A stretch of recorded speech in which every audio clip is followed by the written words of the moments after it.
Right guys, BadBoy Jenvey here to talk to you about my new invention. I've got another invention called Lifestar, and I think it's a revolutionary new cancer treatment. And it's really simple, and I don't think anyone's thought of it before for treating cancer, cancerous tumours. So you get cancer, you get tumours, and it's a way of trying to kill the tumour without doing too much invasive surgery on the patient. And I'm going to talk to you about it now. This is a soldering iron, yeah? So imagine I've got a tumour in my calf. You can get a tumour anywhere on your body, and just imagine I've got a tumour in my leg here, inside my calf muscle. Now what a doctor could do, or a surgeon, is make a small incision, yeah?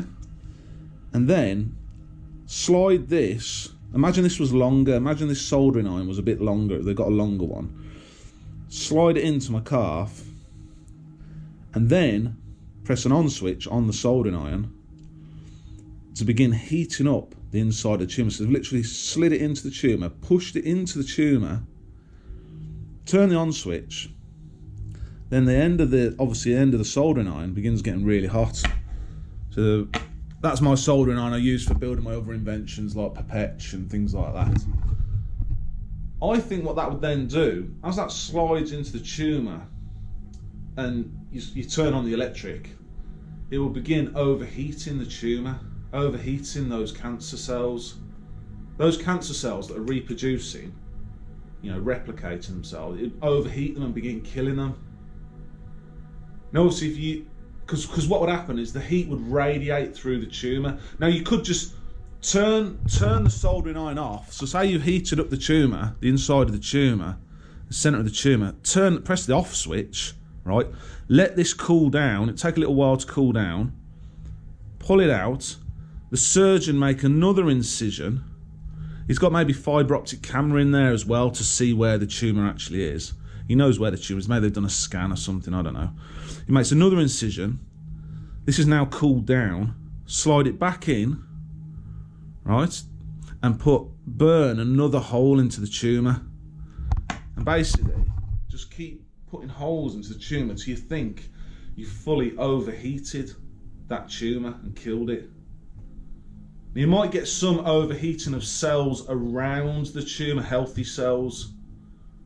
But as long as you don't overheat it too much, you're just trying to kill the tumour itself and overheat all them cells. And I'm pretty sure that's something they've not done before. I was just looking at the soldering iron. I thought that'd be a great possible way of treating cancer.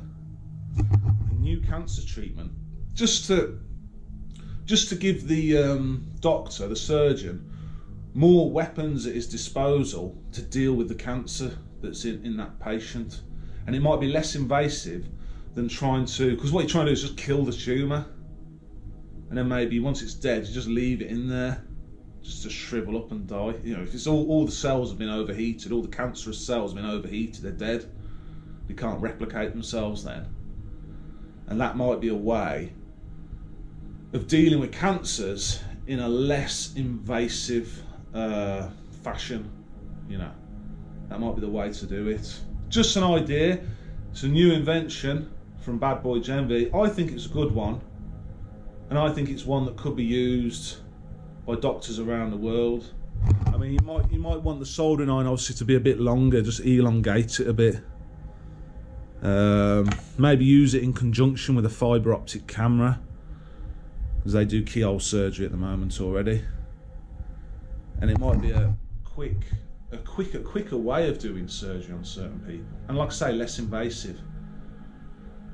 Normally they try and cut out a tumour, don't they? They've got to cut away at healthy flesh to remove it. You just want to kill that tumour, just kill it dead, and just maybe leave it in the body. It's not going to keep replicating itself, and that hopefully save that patient. So yeah, new invention, Lifestar, that's what that's called.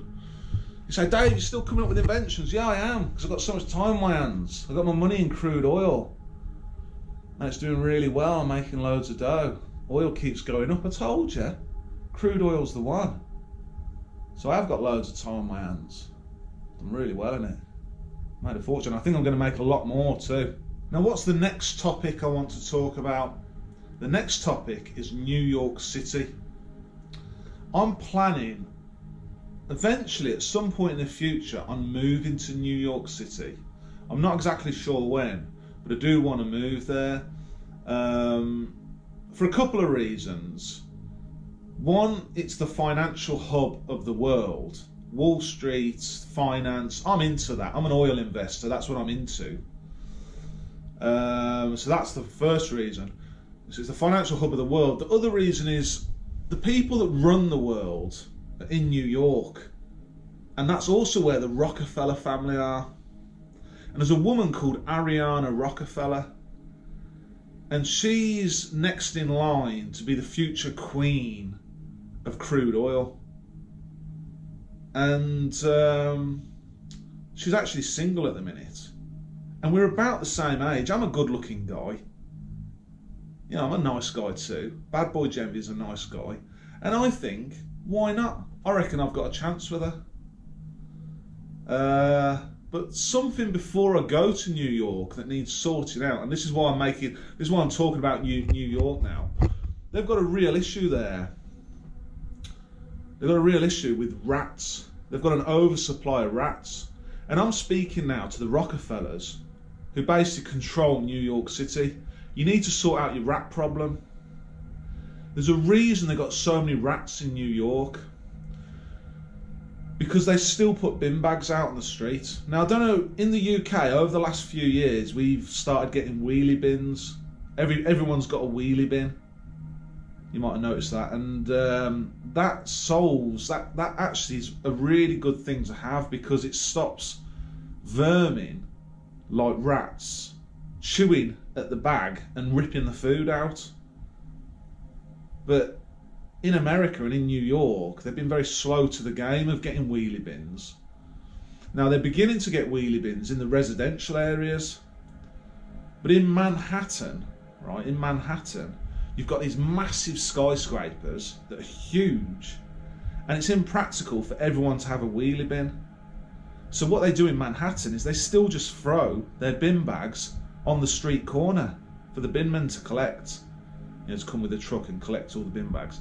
They still just throw the bin bags out on the street, and it's really sort of a crappy way of getting rid of your rubbish. Because what happens, obviously, you get a rat problem. The rats go all over the bin bags, and you've got oversupply of rats. They've got like a bonanza of food every week whenever the bin bags are put out. And so you just get the rats multiplying and multiplying and multiplying. And obviously rats are a big vector of disease. The bubonic plague was caused by fleas that were on rats. You know, the Black Death, things like that. It's a health hazard. And I was thinking of ways to solve this problem in Manhattan. Like I say, in the residential areas of New York now, they're beginning to get all wheelie bins. Everyone's getting wheelie bins. You can't have it in Manhattan with all them skyscrapers. It's just, there's too many, it's too dense a population and too small of an area for everyone to have a wheelie bin. So the idea I thought of is, why not on the street corners have stainless steel communal like boxes, basically big stainless steel communal boxes with a door that has a door closer on it, so it automatically shuts the door. You open the door, you go in, it shuts the door behind you, and you just throw your bin bags into a communal stainless steel box. And just because they've got these big wide sidewalks, I think that would work. And then the bin man just comes in, opens the door, gets the bin bags out, throws them on the truck, and that's it. And then the rats can't get at those bin bags, and then that cuts off their food source that's causing them to multiply and multiply. It's been a big issue. This bin bag issue has been a big issue in New York for decades, and they've always had a very high rat population there.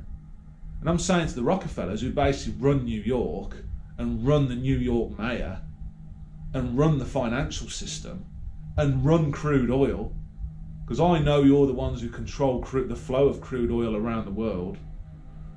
All these oil companies, they're all the same company. You run them. You run oil. I'm saying that's how you sort out your rat problem, and that's how you sort out, you know, these bin bags on the streets. Now, on a sidewalk, when it's maybe there's not so much space, it's not as wide a sidewalk, pavement, whatever. You could have a steel box on stilts above the sidewalk with a stair, a little set of stairs up to it, so people can walk past the stilts and still walk through the street. But then, you know, if you drop in your bin bags, you drop them up to a steel box that's just elevated off the street on stilts, and then the binman just walks up the stairs, gets the bin bags out, throws them down to his mate down on the road. He's down, you know, catching the bags or whatever, and he just throws them on the truck. So that's a way of sorting that. It's a big issue in New York. I think when they built these massive skyscrapers, they didn't think at the time of how they were gonna. They didn't put the storage space in place for dealing with all the rubbish that would be accumulating from all this, you know, massive population density all on Manhattan Island. So that's my solution. Use them sidewalks, put stainless steel. Stainless steel is the best material because you can't really set it on fire. It doesn't corrode, it doesn't rust, it lasts for ages. That'd be, and it's, you know, fairly cheap material. It's not too expensive. It'd be better than plastic. So it'd last the test of time, and I think that's the way of solving that problem in Manhattan. So yeah, it's a good idea. But yeah, like I say, in the future I want to move to New York, and I think that's the way to solve that problem, and it's something they need to do before I move there at some point in the future. I don't know exactly when that's happening, but I hope to move to New York in the future. So, and yeah, and hopefully meet Ariana and hopefully begin dating her. Although I imagine she's very attractive, she's got a long line of suitors, so I won't be the only guy trying to make that happen. But you never know, do you? You got to throw yourself into the mixer and see what happens. Yeah. All right then. See you later.